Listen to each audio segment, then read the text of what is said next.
Welcome back to the show, everyone. Today, Diane and I are diving into a topic that honestly most people don't really want to think about, but is absolutely vital: probate planning. It's one of those things that can save your loved ones so much stress, time, and money down the line. You know, Sean, it's true. It's often associated with, well, what happens after we're gone? And that's just naturally uncomfortable. But the peace of mind it offers, both for you now and for your family later, is truly priceless. I've seen firsthand how difficult it can be for families who haven't planned. Exactly. And let's start with the basics for anyone who might not be familiar. What even is probate? Essentially, it's the legal process of validating a will and administering an estate. It's how a court makes sure your debts are paid and your assets are distributed according to your wishes, or if there's no will, according to state law. And the key takeaway there for most people is that it's a court process, which means it can be public, it can be lengthy, and it can be expensive. Think legal fees, court costs, executor fees. It really adds up. Plus, families are often grieving, and having to navigate all that red tape, it's just an added burden. Absolutely. It's like you're already going through the hardest time, and then the legal system throws a bunch of paperwork and deadlines at you. That's why probate planning, as part of overall estate planning, is so crucial. It's about proactively setting things up so your family doesn't have to deal with that particular nightmare. So, when we talk about probate planning, what are we actually talking about? What are the big strategies people should be aware of? Great question. There are 5 essential strategies that really stand out, especially if you want to avoid that lengthy probate process. The first, and probably the most common one people think of, is having a will. Now, a will is absolutely vital for directing how your assets are distributed and appointing guardians for minor children. But here's the kicker: a will, by itself, still generally goes through probate. Oh, that's a common misconception, isn't it? People think I have a will, so I'm good. But it only directs the court how to distribute things once it's gone through the court process. Precisely. That's where the alternative, or often a companion tool, comes in: a living trust. This is a game changer for avoiding probate. With a living trust, you transfer ownership of your assets into the trust during your lifetime. You remain in control as the trustee, but the trust owns the assets. So, when you pass away, those assets are already owned by the trust, and the successor trustee, whom you've appointed, can distribute them privately and efficiently, without court involvement. That makes so much sense. It's like prepackaging everything. Exactly. It's like having a private set of instructions that doesn't need a judge to open the envelope. And it offers other benefits too, like managing your assets if you become incapacitated, which a will doesn't cover, and providing privacy since probate is public record. Privacy is a huge point that people often overlook until it's too late. Nobody wants their entire financial situation laid out for public scrutiny. Okay, so that's wills and living trusts. What's the next big strategy? Next up are powers of attorney. And these are crucial not for after you're gone, but for during your lifetime, especially if you become incapacitated. We're talking about 2 main types: a durable power of attorney for financial matters and a healthcare power of attorney. These are the people you choose to step in if you can't make decisions yourself, right? Spot on. The durable power of attorney for financial matters gives someone you trust the authority to handle your finances, pay bills, manage investments, even sell property if you're unable to. Without it, your family might have to go to court to get a conservatorship, which is another costly and time-consuming process. And the healthcare power of attorney is for medical decisions, correct? That's essential for anyone, no matter their age. Who wants to leave those incredibly personal and difficult decisions up to chance, or worse, have family members arguing in a hospital waiting room? You said it. It clearly designates who can make medical decisions on your behalf if you can't, ensuring your wishes regarding treatment, life support, and comfort care are honored. It's a massive gift to your family, taking that immense burden off them. Absolutely. It allows them to focus on supporting you rather than fighting over what you would have wanted. Okay, so we've got wills, trusts, and powers of attorney.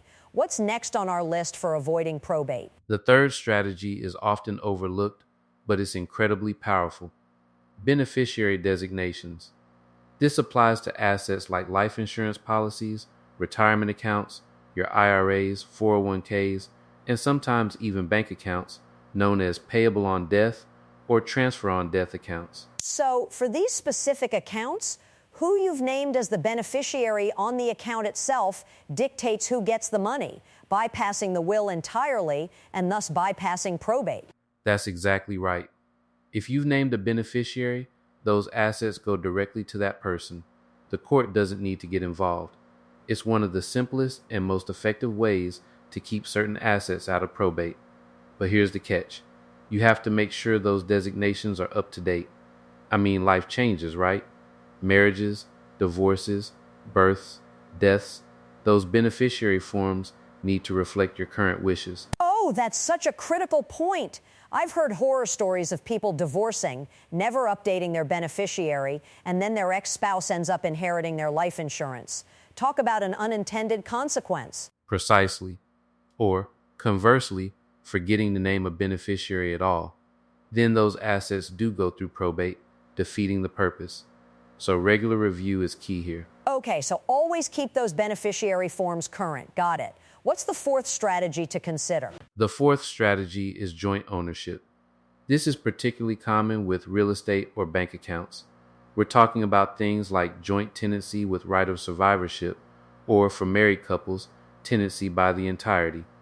When an asset is held this way, if one owner passes away, their share automatically transfers to the surviving owner. So again, it bypasses probate because the ownership simply continues with the survivor. That's really common with spouses, isn't it? Their joint checking account, their family home. Very common and very effective for that first death. However, it's not a foolproof solution for everyone. If both owners pass away simultaneously, or if the last surviving owner passes away, then those assets will still go through probate if no other planning is in place. Also, you have to be careful about adding someone as a joint owner just for probate avoidance. You're essentially giving them an ownership interest now, which can have gift tax implications or expose the asset to their creditors. That's a really important nuance. It sounds simple on the surface, but it has to be done thoughtfully, otherwise you could create more problems than you solve. It's not a one-size-fits-all solution. Exactly. Like everything in estate planning, it needs to be part of a comprehensive strategy tailored to your specific situation. You really need to consider the pros and cons carefully. All right, so we've covered wills, trusts, powers of attorney, beneficiary designations, and joint ownership. What's the fifth and final essential strategy we should be thinking about for probate planning? The fifth strategy is long-term care planning. Now, at first glance, this might not seem directly related to probate avoidance, but it absolutely impacts your estate. The cost of long-term care, nursing homes, assisted living, in-home care is astronomical. Without a plan, those costs can quickly deplete your entire estate. Which means there's little or nothing left to pass on to your heirs, even if you have a perfectly crafted will or trust. So it's about preserving the assets during your lifetime so they're there to distribute after you're gone. Precisely.